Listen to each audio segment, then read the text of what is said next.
guys, I got one of these Fender coupling caps on the Z meter. That's the old Syncor. I love Syncor test gear. The old 50s styling, their literature, the whole thing. I probably just love their marketing department. That's what it is. But anyway, this is the offending cap that was causing the rustling noises, and then no pun intended, coupled with the noisy grid leads in that old Fender Dual Showman were contributing to some oscillations, which were making the gain boost completely unusable, and in fact making the amp unusable. So let's do some testing. Let's check out the value. Nice. You just move the decimal point over 6 spaces, and that gives you 0.02 microfarads. This is in the picofarad range. You just move it over 6 decimals. So simply checking the capacitance of a cap is not going to give you an indication of health. It's just going to tell you if it's drifted or not. And that's all it's going to do. Now, what we can do is find out where this thing is leaking. And you're not really going to do that with a ESR meter. You really need a EPR meter to do that properly, but good luck finding one of those. And then you're going to want to check the actual cap at working voltage. And that's where this thing comes in handy, because this will allow me to adjust up to 600 volts DC onto this capacitor. So let's see what that looks like. All right, now where the Z meter comes in handy, and test equipment like it, is that you're able to test the capacitors at working voltage. You're not relying on a small amount of voltage and then an injected frequency to try to predict whether or not the cap is going to misbehave at working voltage. You're going to find out very soon. And these things are typically incredibly hazardous to your health. But the beautiful thing about this particular meter is that it will discharge the cap for you as soon as the test is concluded. So as soon as I remove my finger from that leakage button, this thing will be safe to handle. So that's one of the reasons why I steered clear of one of the Heathkit models. I think it's the IT12. I could be mistaken. Just a little hazy on the... No, I'm sorry, not the IT12. Anyway, their capacitor checker, you have to manually discharge using a switch or a lever on that particular unit. So if it's late at night and you're working in the wee hours of the morning, you can have a very bad outcome. So let's just see what's up. We already validated that this cap, from a capacitance perspective, is still on target. So this is a 600 volt cap. So let's see what's up with this one. I'll just bring it right to 600 volts, and it's there already.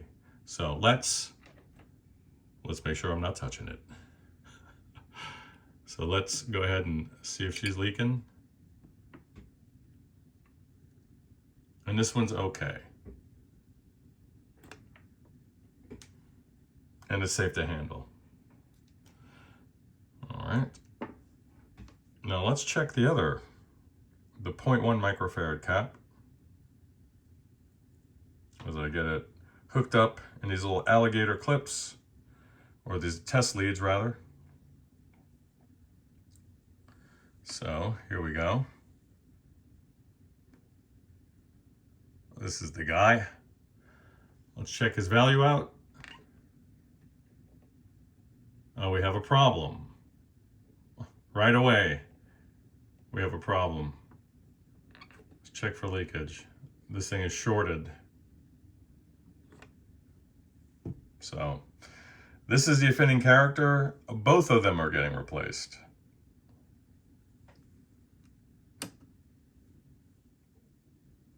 All right, now I decided to set up another test, and this is something that most people, I say most people loosely, this is something that most people would do when they're checking for leakage on these little coupling caps, or caps in general.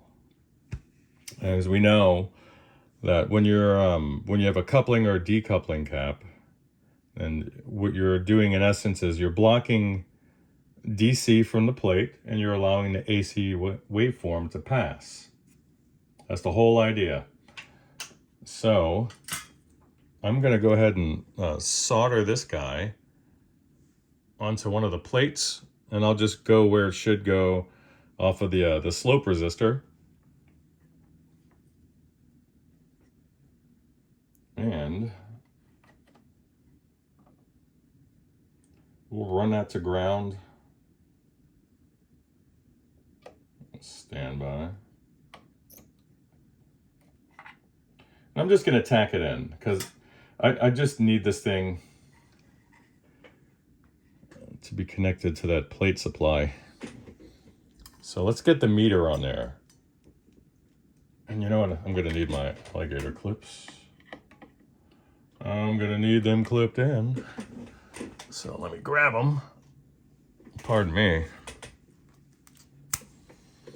So obviously we'll run one side to ground.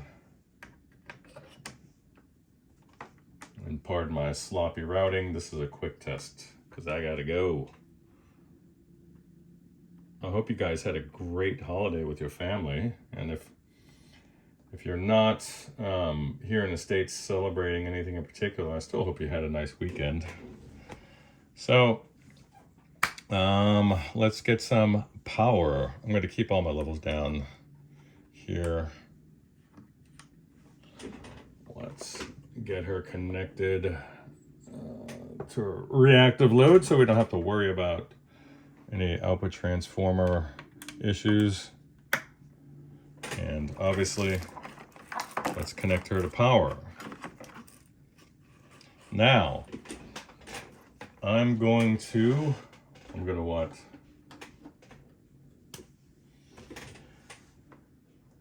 Let's see, where's the other end? I'm going to be monitoring DC leakage on this cap here. And I probably can't get a better shot than this, so pardon me. You can see the little guy suspended there over here at the 7 o'clock position. Where's my finger? Right here.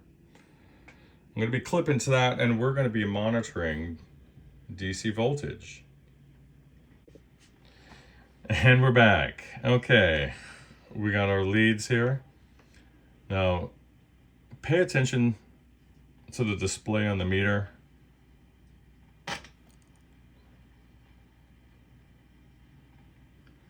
And that's pretty much a dead short. That's 208 volts DC. That's the literal plate supply making its way across this capacitor. So if you want to know why that was wreaking havoc over on a normal channel, then there you go. You don't need fancy test gear. You don't need a scope. All you need is a good, reliable meter. It's going to tell you all the truth you need to know. It's just not going to be as sexy as it could be. You're not looking at a waveform. You're looking at the raw figures for your voltage or your capacitance, could be your resistance, frequency, etc. It's not as cool looking as looking at something on a nice analog scope, but that's the raw truth right there. That's a leaky cap. And let me see if I could swing this camera over. Stand by. All right, back handheld. If you're getting seasick, then my apologies. Here's the offending cap. And you can see I just connected it right there off of that slope resistor, which is to say the plate supply. So there you have it. That's a leaky cap. And that's the little guy that was causing issues. Bye.